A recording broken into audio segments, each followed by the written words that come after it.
సంవత్సరం రోజులుగా మా నాన్న లోపలేసినారు. దాదాపు 3 ఏళ్ళుగా 2.5 సంవత్సరాలుగా మరి శంకరన్న లోపలుండి ఈ మధ్య బెయిల్ మీద వచ్చారు. మరి ఈ రకంగా ఒక హియర్సే ఎవిడెన్స్ను బేస్ చేసుకొని గూగుల్ టేక్అవుట్ అంటారు. అది కూడా మీకు చెప్పాలా, నిన్న ప్రెస్ మీట్లో నేను చూసిన, నేను సహజంగా చూడను వీళ్ళ ప్రెస్ మీట్లు, నిన్నెందుకో చూసిన. గూగుల్ టేక్అవుట్ గురించి మాట్లాడినారు. గూగుల్ మ్యాప్స్ గూగుల్ టేక్అవుట్ 2 ఒకటే అని చెప్పే ప్రయత్నం చేసింది. పొరపాటున కూడా ఒకటి కాదు. గూగుల్ మ్యాప్స్లో మనం ఒక లొకేషన్కి పెడితే లొకేషన్కి స్పష్టంగా తీసుకొని పోతుంది Google map. Google takeout is not accurate location కాదు. గూగుల్ టేక్అవుట్ యొక్క యాక్యురసీని గూగులే సర్టిఫై చేయట్లేదు. 20 మీటర్ల నుంచి 1000 మీటర్ల వరకు దాని యొక్క కరెక్షన్ ఫ్యాక్టర్ ఉంటుంది, నెంబర్ 1. నెంబర్ 2, నువ్వు ఫోన్లో వైఫై వాడితే ఒక మాదిరి యాక్యురసీ ఉంటుంది, ఫోన్లో మొబైల్ డేటా వాడితే ఒక మాదిరి యాక్యురసీ ఉంటుంది. సో ఈ మాదిరి దాని యాక్యురసీ అనేది ఇంట్లో ఉంటే ఒక మాదిరి యాక్యురేట్ ఉంటుంది, ఇంటి బయట ఉంటే ఒక మాదిరి యాక్యురేట్ ఉంటుంది. సో గూగుల్ టేక్అవుట్ నువ్వు ఈరోజు ఎక్కడున్నావు అనేది 3 ఏళ్ల తర్వాత నువ్వు తీసింది అది, and it can be fabricated also. So ఆ రకమైనటువంటి లోపభూయిష్టమైన గూగుల్ టేక్అవుట్ని అడ్డం పెట్టుకొని ఒకటి దస్తగిరి హియర్సే ఎవిడెన్స్ అండి. దస్తగిరితో స్వయంగా అవినాష్ రెడ్డో, భాస్కర్ రెడ్డో, శంకర్ రెడ్డి మాట్లాడని చెప్పాడు. నాకు ఎర్రగంగిరెడ్డి చెప్పాడు, పెద్దోళ్ళు వెనకలు ఉన్నారు మనకు డబ్బులు ఇస్తారని చెప్పి Erra Gangi Reddy, that is hearsay evidence. ఆడా ఈడా ఇన్నది అది, అదొక హియర్సే ఎవిడెన్స్. రెండోది గూగుల్ టేక్అవుట్, ఇందాక నేను చెప్పింది. ఈ గూగుల్ టేక్అవుట్ ఆధారంగా అంటే ఇప్పుడు మా కాంపౌండ్లో ఉన్నాడన్న వ్యక్తి పులివెందుల ఆర్టీసీ బస్ స్టాండ్ దగ్గరే ఉండొచ్చు, 1000 మీటర్ల కరెక్షన్ ఫ్యాక్టర్ అంటే. So and note this point, it can be fabricated also.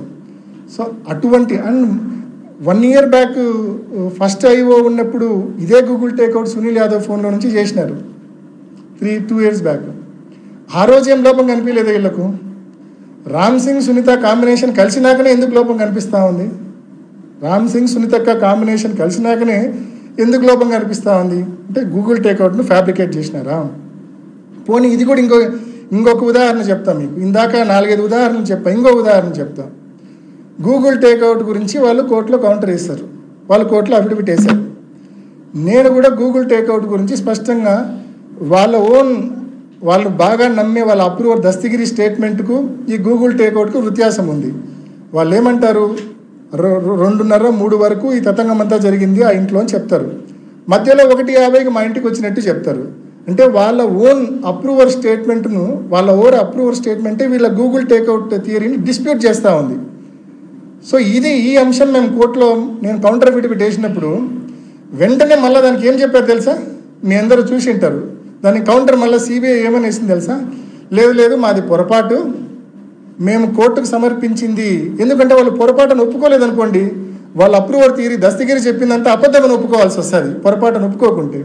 దాన్ని వాళ్ళు ఎలా కవరప్ చేసుకున్నారంటే కోర్టులో కౌంటర్ ఏమని వేశారంటే, లేదు మేము ఏదైతే సమయం మెన్షన్ చేసినామో కోర్టుకు వేసిన అఫిడవిట్లో అది Greenwich mean time, GMT Greenwich mean time, దానికి ఇండియన్ స్టాండర్డ్ టైం IST గన చూపాలంటే కన్నా ఒక 5:30 గంట యాడ్ చేయాలని చెప్పి వాళ్ళే కౌంటర్ వేసినారు కోర్టుకు. సిబిఐ కౌంటర్ వేసింది.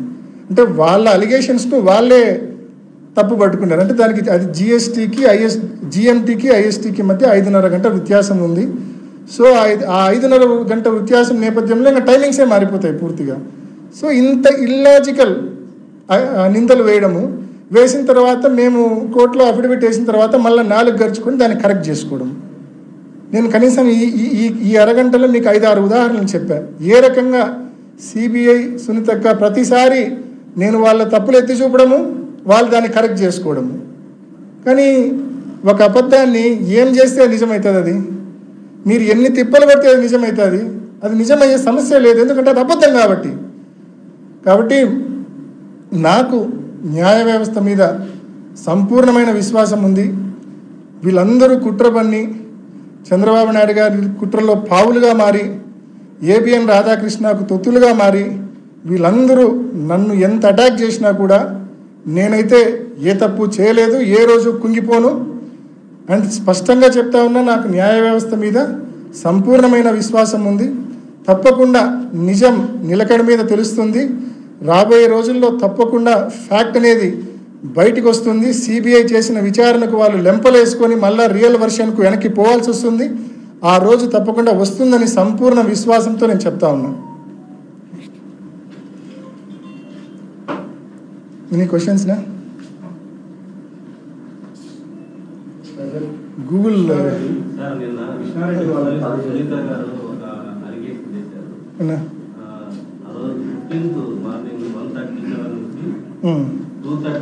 ఇది కదన్నా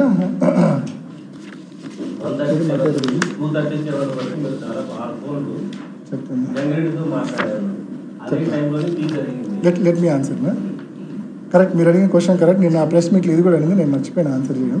ఇదే కదా, దిస్ ఈజ్ ఇట్ కదా. అసలు ఇది ఏందో తెలుసా మీకు?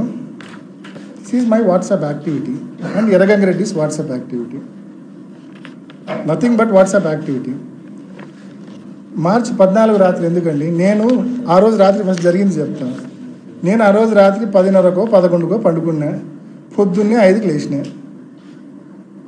6 గంటలు బాగా నిద్రపోయినా 5కి లేచినంత స్పష్టంగా చెప్తా ఉన్నా, ఎటువంటి డౌట్ లేకుండా మీ అందరికీ బల్ల గుద్ది చెప్తా ఉన్నా. నేను 6 గంటలు ఆ రోజు రాత్రి పండుకున్నా. అండ్ 5 o'clock 4:45కో 5కో రఫ్గా లేచింటాం. ఈ వాట్సాప్ యాక్టివిటీ అంటే ఏంది అని క్వశ్చన్ మీది, అంతే కదన్నా? ఈ వాట్సాప్ యాక్టివిటీ అంటే ఏంటంటేనా, ఇది దిస్ ఈజ్ నాట్ సిడిఆర్. ఇది నా నుంచి గంగిరెడ్డికి ఫోన్ పోవడమో, గంగిరెడ్డి నుంచి నాకు ఫోన్ రావడమో కాదు. ఇది నా నుంచి గంగిరెడ్డికి మెసేజ్ పోవడమో, గంగిరెడ్డి నుంచి నాకు మెసేజ్ రావడమో కాదు. ఇది this is nothing but WhatsApp activity. నేను ఒక ప్రజాప్రతినిధిగా నా ఫోన్లో ఎన్నో గ్రూప్స్ ఉంటాయి. ఎన్నో పొలిటికల్ వైఎస్ఆర్సీపీ పులివెందుల అని, వైఎస్ఆర్సీపీ మైదుకూరు అని, వైఎస్ఆర్సీపీ కడప అని రకరకాలైన గ్రూపులు ఉంటాయి నా ఫోన్లో. సో ఆ గ్రూపులు ఉన్న నేపథ్యంలో సహజంగానే మనం రాత్రి ఫోన్ పక్కన పెట్టి పండుకుంటాం. మనం పండుకున్న టైంలో కూడా మన ఫోన్కు నెంబర్ ఆఫ్ మెసేజెస్ వస్తుంటాయి. మెసేజ్ వచ్చిన ప్రతిసారి వాట్సాప్ యాక్టివిటీ ఉన్నట్టు. సపోజ్ 1:37 అవినాష్ రెడ్డి వాట్సాప్ యాక్టివ్గా ఉండిందంటే నేను మేల్కొని చదువుతానట్టు కాదు అర్థం. నేను నిద్ర మేల్కొని నైట్ డ్యూటీ చేసి చదువుతానట్టు కాదు అర్థం. దాని అర్థం ఆ టైంలో నా ఫోన్కి ఇన్కమింగ్ మెసేజ్ వచ్చిందని అర్థం. ఆల్ ఇన్కమింగ్ మెసేజెస్ వచ్చిన టైమింగ్స్ అంతే తప్ప ఆ టైంలో నేను మేల్కొని మెసేజ్లు చదువుతున్నా అని పొరపాటున కూడా అర్థం కాదు. దీని మీద మీకు కొంచెం ఎక్స్ప్లెనేషన్ కూడా నేను ఇచ్చిన, ఒక నోట్ ఇస్తున్నా. అంటే this is nothing but WhatsApp activity. దీన్ని కూడా మసిపూసి దీన్ని ఏదో incoming call, out going call మాదిరి చిత్రీకరించే ప్రయత్నం జరిగింది. అంటే అవినాష్ రెడ్డి, ఎర్రగంగిరెడ్డి టైం స్టాంపులు మీరు తీసినారు కదా, వాట్సాప్ టైం స్టాంపులు. ఆ రోజు రాత్రి పులివెందుల్లో ఒక 50,000 మందికి మొబైల్ ఫోన్లు ఉన్నాయనుకుంటే, ఉదాహరణకు 50,000 మందికి మొబైల్ ఫోన్లు ఉన్నాయనుకుంటే